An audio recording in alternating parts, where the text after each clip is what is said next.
America Looks Abroad. This is the 35th in a series of broadcasts presented by the staff members of the Foreign Policy Association. Today's subject is the new order in France. The speaker is Mr. David H. Popper, Research Associate of the Foreign Policy Association. Mr. Popper. Good afternoon. This is Bastille Day, national holiday of the French Republic, which used to be celebrated with parades, oratory, dancing in the streets. Today, externally at least, it is not very much more than just another Sunday for most Frenchmen. Although the war still rages undiminished around its Atlantic and Mediterranean borders, France has already begun to reorganize itself for a part in post-war Europe. On July 9th, the French Chamber of Deputies and Senate voted themselves out of existence by passing a resolution giving Marshal Pétain and his government power to create a new charter for the French state.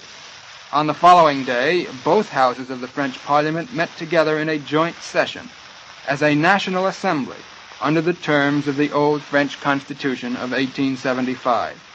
This assembly has full power to amend the Constitution. There at Vichy, it formally assented to adoption of a constitution abandoning liberty, equality, fraternity as a slogan, and substituting a new trilogy, the rights of labor, family, and fatherland. What these so-called rights are, we do not yet know. Thus a few Frenchmen were given authority to shape the destiny of the new France, subject only to the approval of the French people, in a plebiscite to be held at some unspecified date. The new constitution was duly put into force by Marshal Pétain as chief of the French state on July 12. Just as in the case of Adolf Hitler's rise to power, all the necessary changes have been made by ostensibly legal means. Since the leaders of the French government profess to be setting up a new order in France, the laws they have framed and the theories they have adopted deserve examination. Under the Constitution, Philippe Pétain, using the royal we like any absolute monarch, assumed the function of chief of the French state, ruling with almost unlimited authority. He appoints the cabinet, which is responsible only to him. He exercises full legislative power, pending the formation of a new parliament, and whenever he thinks foreign tension or serious internal crisis makes it necessary. About the only thing he cannot do without the assent of the legislature is to declare war, but he does have full disposal of the armed forces. While nothing definite is said about the composition of the future parliament, official statements make it clear that it will be corporative.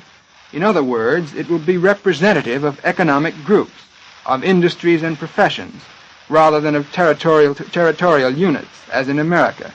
Its functions will be advisory, perhaps as shadowy as those of the German Reichstag, although it is still too early to tell definitely.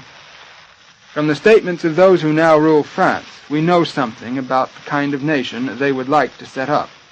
In the first place, they would like to change pretty thoroughly the old order, which they regard as responsible for the defeat of the country. This means that the political conflict of the many little parties in the old French Republic, the corruption and the intrigue, the violent disagreement between various classes and groups, the instability of the French cabinet system, that all these things must be wiped out. The first task, then, as the government sees it, is reconstruction, and for reconstruction there must be order. Hence, there will have to be great concentration of authority, for which the new Constitution fully provides. The government will dominate all economic life, making free enterprise no more than a memory. In the new, controlled economy, everyone will have to work, and to work hard for subsistence. The trend will turn away from the growth of large industry and labor unions. The country will be encouraged to return to the agricultural and peasant character of old France, a development which would make of France one vast farm territory, dependent on a dominant Nazi Germany for most of its industrial products. This government is to some extent representative of old right-wing forces in France, who have always been insistent on authority. An attempt is being made to build up new loyalties to a type of state very closely akin to those of General Franco in Spain and Premier Mussolini in Italy, quickly, before the stunning effect of defeat has worn off and the French feel tempted to embark on a desperate revolution. At the same time, Marshal Pétain is obviously a great believer in the unifying force of history. by abolishing the départements, or administrative districts, into which the French Republic was divided, and by setting up in their place the old provinces under which France was ruled by royalty before 1789, the Marshal seems to be trying to resurrect the ancient glory of France. The historic note is also sounded by the use of Versailles as the French capital, although this is probably due to a desire to be free of the possible fury of the Paris crowd as well. In 1871, too, a new French government, formed after a disastrous defeat, made Versailles its first capital, while Paris rose in the brief but bitter revolution of the Paris Commune. The new government has been called fascist, although its own spokesmen deny the allegation. Any regime in France today would have to rule by a sort of modified martial law until order was brought out of chaos. But this much is certain. The new regime has copied most of its basic principles from the authoritarian governments now existing in Europe. Certainly, its composition indicates anything but a democratic orientation. Marshal Pétain, at 84, is too old to direct the state in person. Active leadership has apparently fallen into the hands of a triumvirate, consisting of Pierre Laval, General Maxime Weygand, and Adrien Marquet. Laval is vice premier and the designated successor to Pétain. He is well known in America as an apostle of appeasement, as the man who cultivated close relations with Mussolini, and, let it not be forgotten, once signed an alliance with Soviet Russia in order to strengthen France against the Reich. He is known as one of the country's wiliest politicians. While France was still in the war, rumors were often heard that he favored peace negotiations with Germany. General Weygand, now defense minister and lieutenant of Foch in the last war, is said to have extreme right-wing views and to be strongly anti-communist. Marquet, mayor of Bordeaux and minister of the Interior, is a representative of the French Neo-Socialist Party. This group, now strong at Vichy, broke off from the French Socialist Party in 1933 because the socialist outlook was too international. The neo-socialists were greatly impressed by Hitler's success. They adopted the words order, authority, nation as their slogan, and bitterly assailed the ineffectiveness of the French Parliament. By their former socialist colleagues, they were regarded as little short of fascist.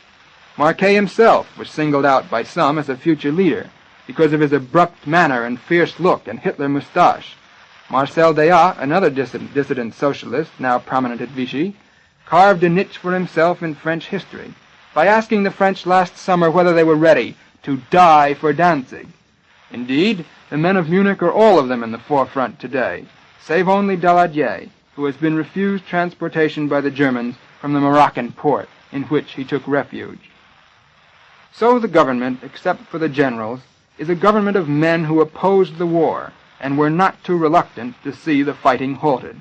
This is a government which assented to defeat and submission, headed by men, some of whom regard France as an old and decadent nation, not able to stand up to the revitalized totalitarian powers on equal terms.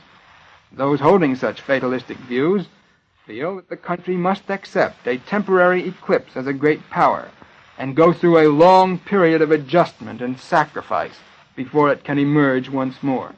They have been defeatist as far as the conduct of hostilities was concerned.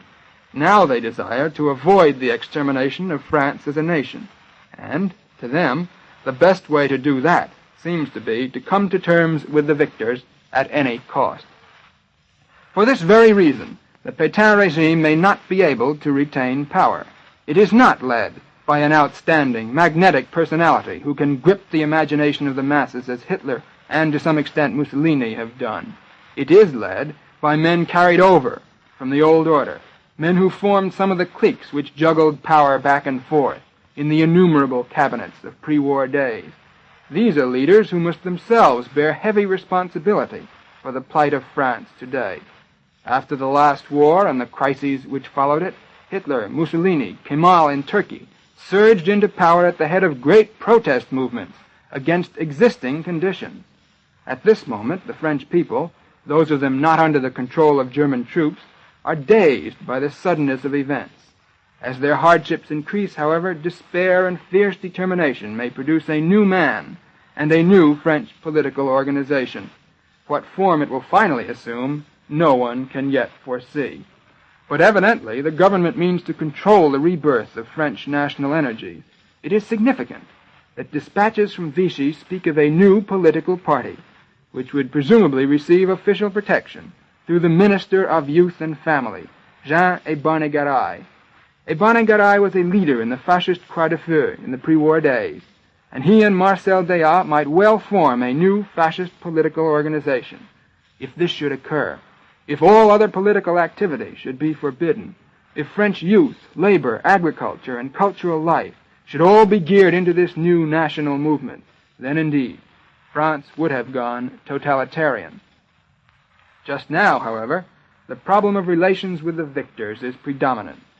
Monsieur Pétain and Laval lean toward the formation of a Mediterranean bloc comprising Italy, Spain, and France, which may eventually become a counterweight to Germany. For the present, however, it is Germany which must be courted, since it occupies over half the country. The government's proposal to move back into the occupied territory indicates that cooperation will be attempted. The sharp anti-British tone of the new regime may be motivated by the same purpose, although it unquestionably reflects a deep-rooted feeling that the Anglo-French alliance has not been worthwhile for the French. Dispatches filtering through the censorship hint at anti-Semitic developments and a campaign against the French socialists, both measures calculated to secure better ultimate peace terms from the fascist dictators. If this purpose is really uppermost in the minds of the new rulers of France, however, the attitude of the German press in the last few days will come to them as a rude shock, for the Nazis have reacted sharply to the news that 80 members of the French National Assembly voted against the resolution giving Pétain full powers to alter the Constitution. Already the Germans have begun to strip the occupied sections of France of foodstuffs, livestock, and all foreign exchange and valuables. Berlin probably senses that the future prospects of the new French government are not good and sees no point in dealing gently with it, and the Nazis intend to impress on the French the fact that Germany alone will be master in the new Europe. The unfolding tragedy of France, then, will be profound. It will be watched with anxiety by all those who have known and loved the country. There will be many post-mortems on the Third Republic, and much will be revealed, which may be of assistance to us. Already the principal lessons are clear. No individual was responsible for the debacle, and no single movement. The collapse was a national collapse, affecting the whole people. France was paralyzed by social strife, and its faulty system of unstable cabinet government. It was not wholehearted in its war effort. Communists on the left conducted anti-war propaganda at Moscow's behest, while extremists on the right flirted with fascism as a means of preserving their own position against the effects of social reforms. The socialists cut down production by raising labor standards too far above those in neighboring countries, and capitalist interests weakened the state by letting industrial plants grow obsolete, while they sent their funds to foreign countries for safekeeping. In the government, politicians and bureaucrats were sometimes corrupt and more often failed to supply the drive and imagination needed to meet the fascist powers on equal terms. Despite these failings, France did make a worthy war effort, which should not be underrated. Its collapse was due to internal disunity, a lack of economic preparedness for war, a faulty military doctrine, and a diplomacy which had disastrous consequences. Its fate today raises questions fundamental for the future of the United States. You have been listening to Mr. David H. Popper, a staff member of the Research Department of the Foreign Policy Association. If you would like a free copy of this talk, send your request to the Foreign Policy Association, number 8, West 40th Street, New York City. The Foreign Policy Association is a nonpartisan organization open to all who are interested in American foreign policy. It offers accurate information on current world events, and in the world of today, foreign affairs are your affairs. We invite you to tune in next Sunday to hear another speaker in the series America Looks Abroad. This is the National Broadcasting Company, RCA Building, Radio City, New York.